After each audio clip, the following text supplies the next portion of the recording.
Narito na naman tayo para sa isang napaka-sweet at nakakakilig na love story nila Kalingap Edu at Ate Viancy.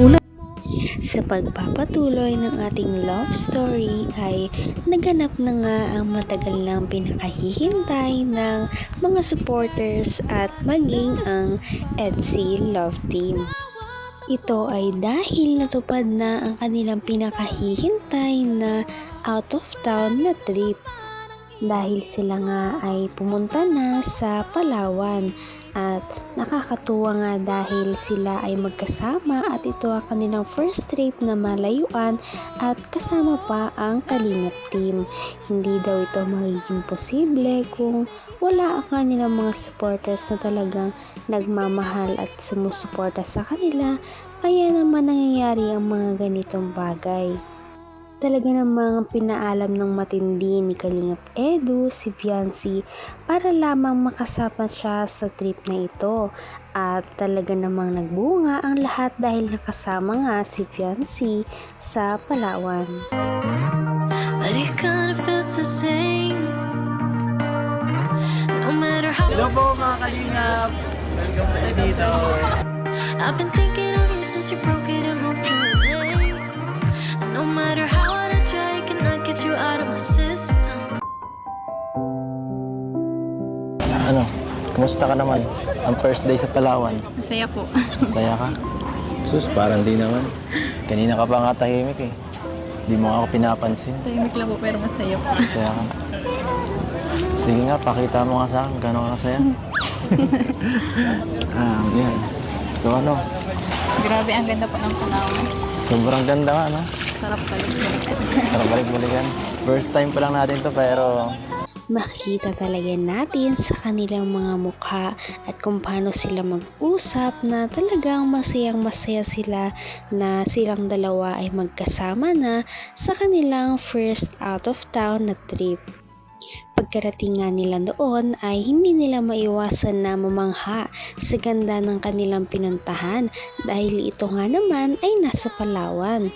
Talagang maraming ang turista na dumadayo dito para lamang makita ang ganda ng lugar na yon. Pagkarating nga nila doon ay nag-usap-usap muna sila sa mga bagay na gusto lamang nilang pag-usapan dahil napakaganda ng panahon na yon at namalakas ang simoy ng hangin. Kaya't perfect na perfect ito sa heart-to-heart talks. Sa kanilang pag-uusap nga ay nag-open up na si Kalingap Edu sa kanyang mga naharamdaman at mga naiisip. Kaya naman sila ay nag-usap muna. itong destinasyon. At syempre, ganda. Lalo na kasama ka. Diba? Nag-i-enjoy ako. Enjoy. At ano, hindi ka ba nilalamig sa suot mo ngayon? Oh. Medyo. Medyo? Medyo? Hindi. Ikaw kasi, dapat naging ready ka.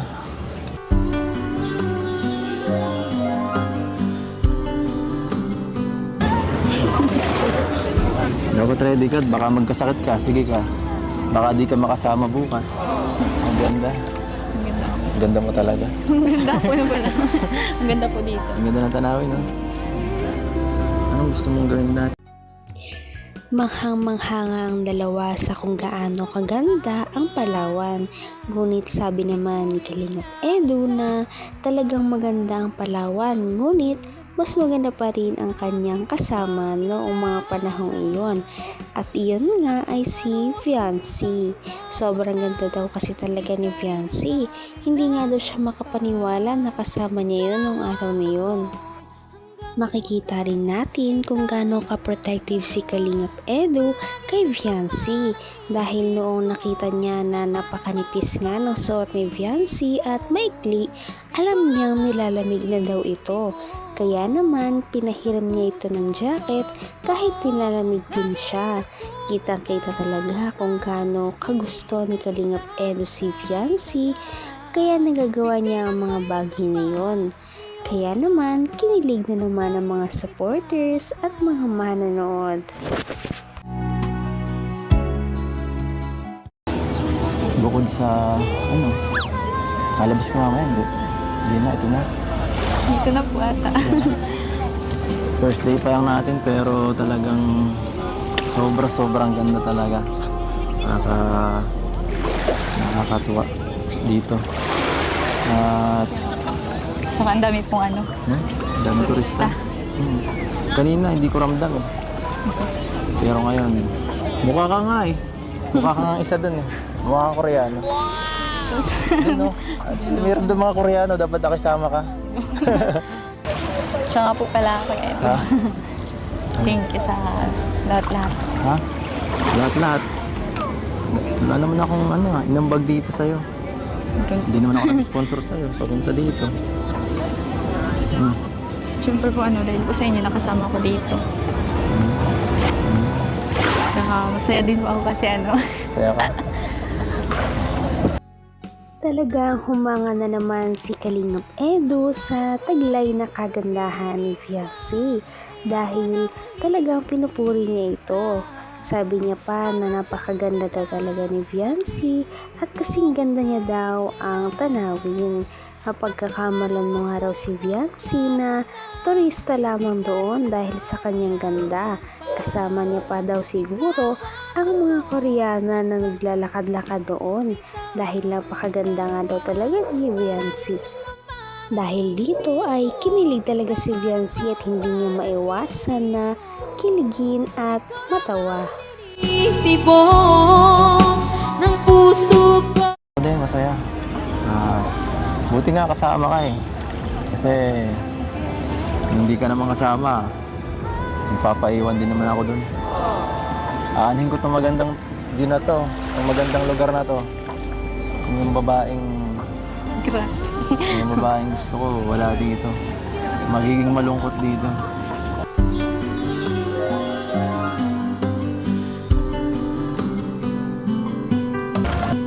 Actually, dapat nga ako ay magpasalamat sa'yo.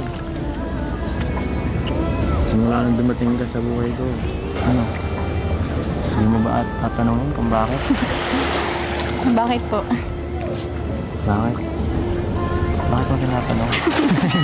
Actually, nung dumating ka sa buhay ko, siyempre,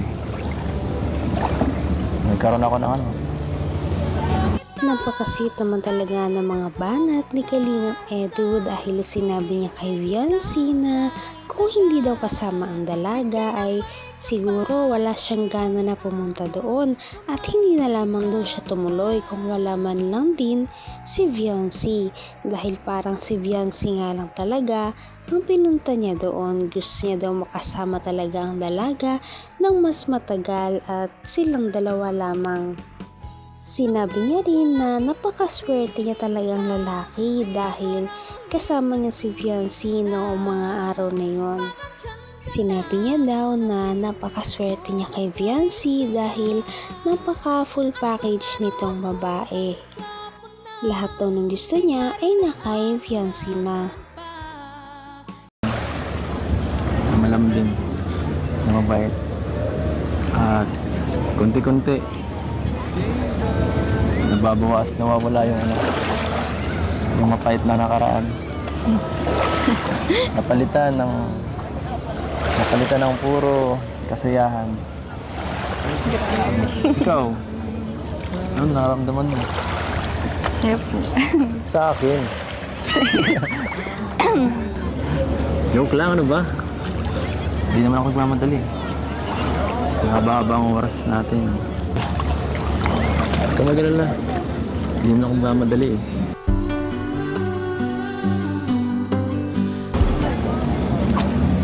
Siyempre, magkailan ka ready?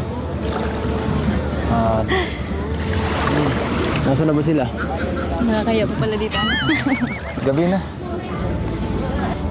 Nagpasalamat pa nga siya kay Viancy dahil kung wala daw si Viancy ay siguro malungkot pa rin daw siya hanggang ngayon at hindi pa rin nakaka-move on sa mga past na nanakit sa kanya. Kaya naman nagpapasalamat siya kay Viancy dahil lubos-lubos na kasiyahan ang dinala ni Viancy sa kanyang buhay. At dahil nga doon, sabi niya na sana mas makagawa pa sila ni Viancy ng mas maraming masasayang memories para iwanan na talaga ng tuluyan ang mga past na masasakit. Nabanggit pa ni Kalingap Edu na handang-handa daw talaga siya maghintay para kay Viancy kahit gaano ito katagal. Kaya naman, sana ipatuloy natin silang suportahan at mahalin si Viancy, si Kalingap Edu at ang Kalingap team.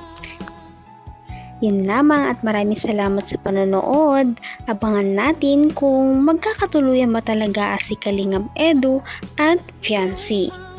Hanggang sa muli. Bye! Ngayon'y abot